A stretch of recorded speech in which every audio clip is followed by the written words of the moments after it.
السلام عليكم ورحمة الله وبركاته، وأسعد الله أوقاتكم إخواني أخواتي، وحياكم الله أينما كنتم داخل الوطن وخارج أرض الوطن الحبيب. بصراحة أنا باقا يعني متعبة شوية، باقي الصوت شوية ماشي لأن كنت مريضة، كان ضربني البرد. الله يشافي الجميع.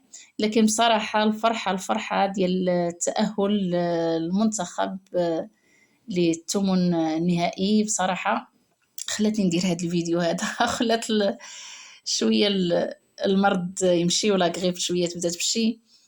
المهم تقريبا هادي شي 3 ايام هادي ما كنت ما سجلت حتى شي فيديو وما حطيت حتى شي فيديو.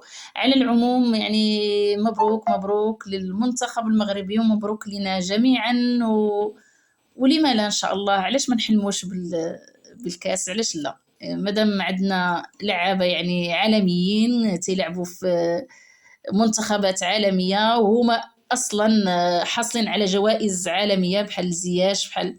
علاش لا؟ يعني كل شيء ممكن، حتى شي حاجه مو مستحيله. وغادي ندخل في الموضوع. المهم هاد الايام اللي كنت انا ما راه كنت كنتفرج، واخا ما كنتش كنسجل كنت متبعه الاحداث وكنت كنشوف واش واقع.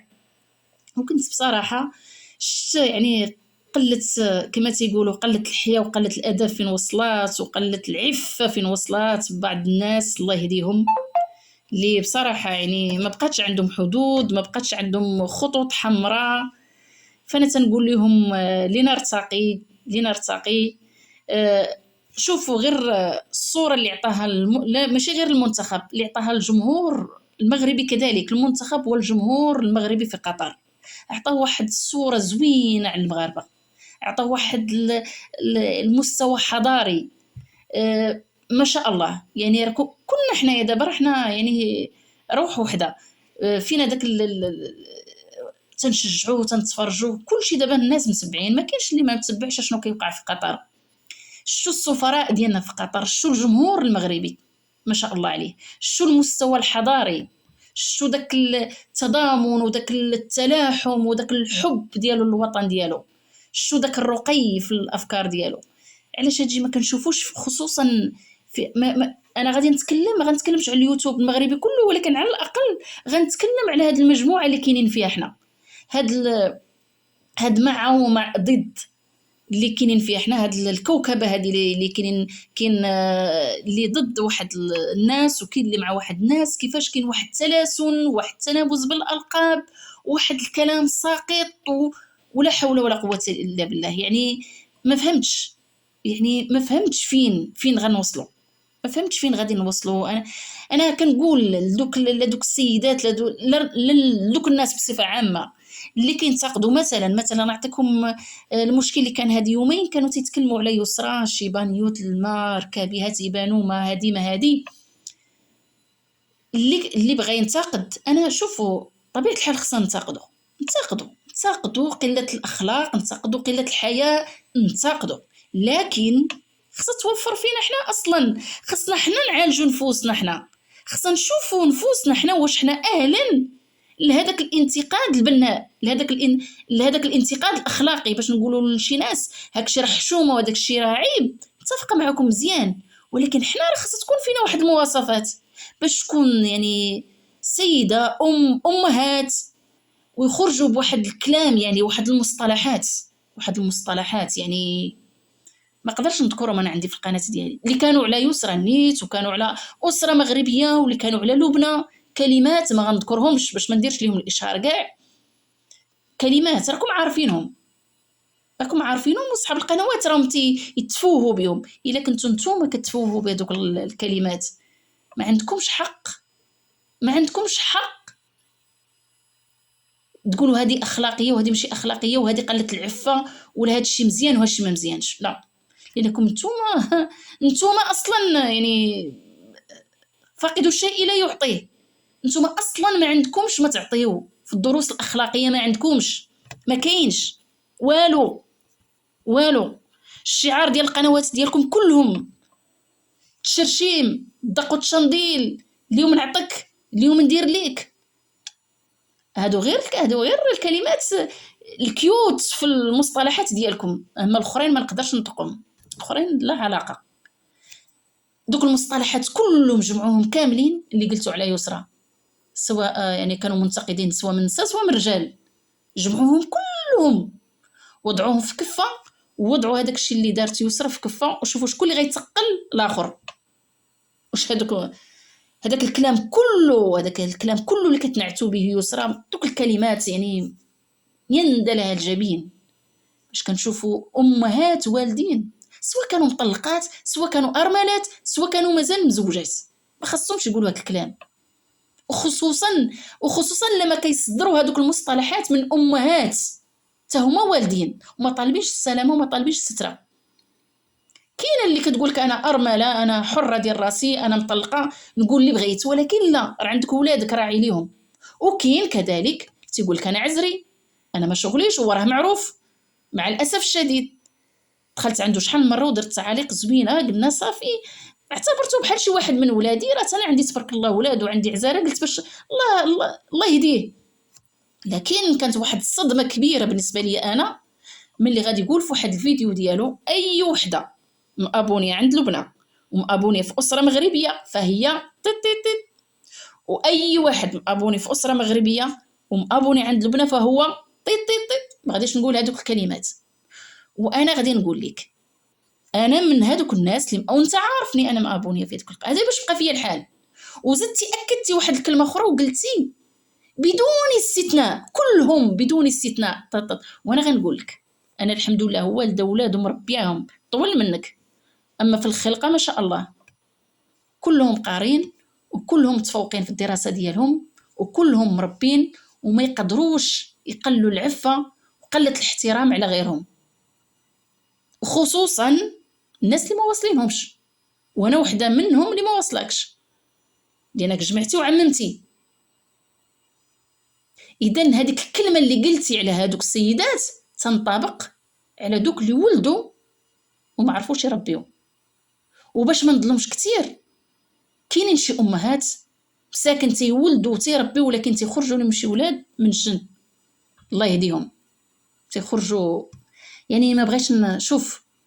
الا سمعتي الفيديو ديالي غتعرفني على ما غنتكلم. ما بغيتش نحكر اكثر وما نظلمش اكثر وما بغيتش يعني نضرب بالضرب اللي ضربتي به انت. الا كنتي يعني تقرحتي مزيان من بعض القنوات اللي يلاه طالعين ودايرين القنوات خصيصا لك، كاينين كانوا غير متتبعين من ديال لبنى وداروا قنوات خصيصا لانهم بغاو حتى هما بغاو يرجعوا لك كيف ما بغاو يضربوك بالطريقه اللي تضرب بها انت. تفهمتك، سبهم عيرهم شغلك هذاك، لكن ما تجمعش اللي ما واصلكش ما توصليش.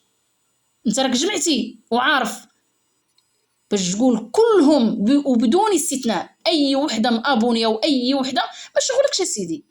حنا بغينا نتابوناو في ديك القناه ومتبعين بديك القناه وكندافعوا على ديك القناه، ما دمنا ما تناديوكش، ما دمنا ما تنسبوا لك لا والديك حتى انت عندك والديك، وانت راك جربتي ملي تطعنتي، جربتي ملي خديتي. ما تقولش راني ما مسوقش، لا، كاينين بعض الكلمات وصلوك مزيان.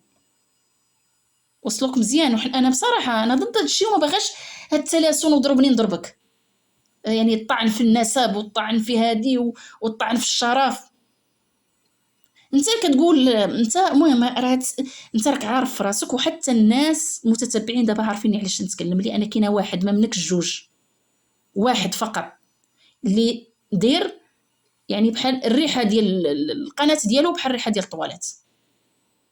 يعني اش غنقول لك، ما الله غالب ما يؤوس منك، حالتك ما يؤوس منها، الحاله ديالك ما يؤوس منها. سب لي سبك ما شغليش، لكن ما تعممش. هذا هو اللي بغيت نقول لك، ما تعممش.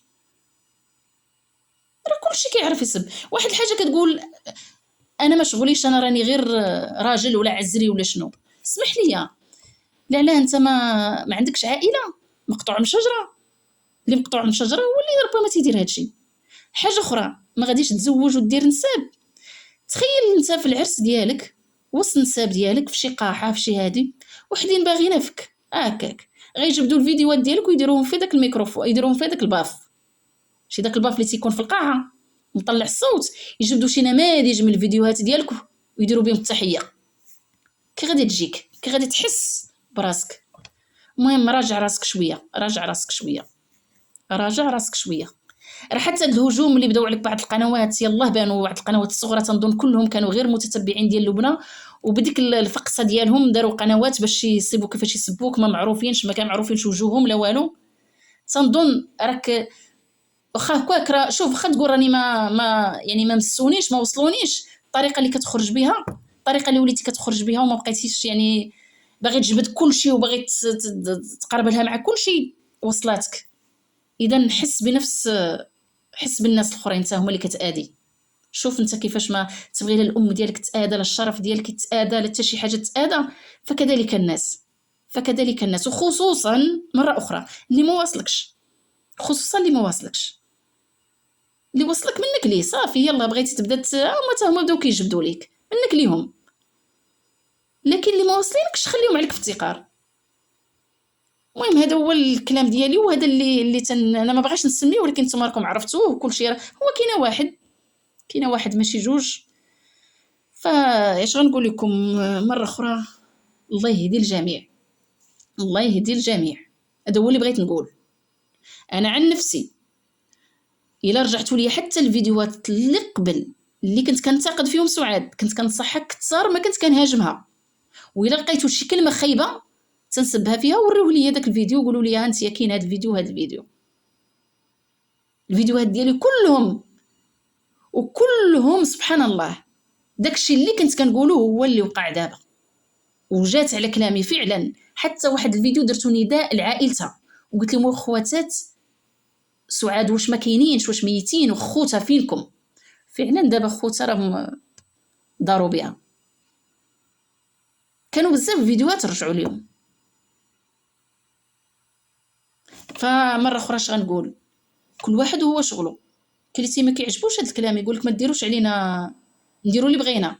انا ما شغليش، شغلك هذاك. لكن اي واحد بغى يسب ويشم، يسب اللي سبو، ما يجمعش كلشي، ما يجمعش كلشي.